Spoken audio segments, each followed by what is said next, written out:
गणपती बाप्पाच्या विसर्जनाला गेला आणि स्वतःच बुडून गेला।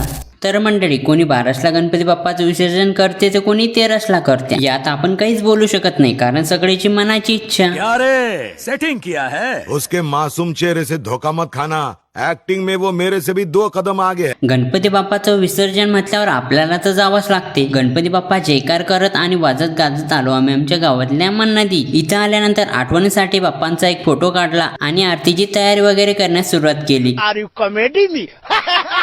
हे पा आमच्या गावातले बँड पार्टी वाले। इस खेल में वित्तीय जोखिम का तत्व शामिल है और इसकी लत लग सकती है। कृपया जिम्मेदारी से और अपने जोखिम पर खेलें। 18+ ओनली। आता मस्तपैकी बाप्पांची आरती वगैरे केली, धूप वगैरे घेतली। आता चालू झाली बा यांची मस्ती। आता हे कोणी गुलाल फेकेल तर कोणी काय करेल यांचं काही सांगितलंच जात नाही। बाप्पांना माझ्याकडून एकच निरोप सांगायचा आहे, बाप्पा यावर्षी तुझ्याकडे माझ्यासाठी काहीच मागणार नाही, फक्त माझ्या आईसाठी मागणार आहे। माझ्या आईला माझ्या भविष्याची खूप चिंता आहे रे, माझं कसं होईल काय होईल। देवा, मी माझ्या आयुष्यात जेवढं काही पुण्य केलेलं असेल ते सगळं घेऊन टाक, त्याच्याबद्दल मला एवढं यशस्वी कर की माझी आई खुश होईल, बस बाकी काही नको।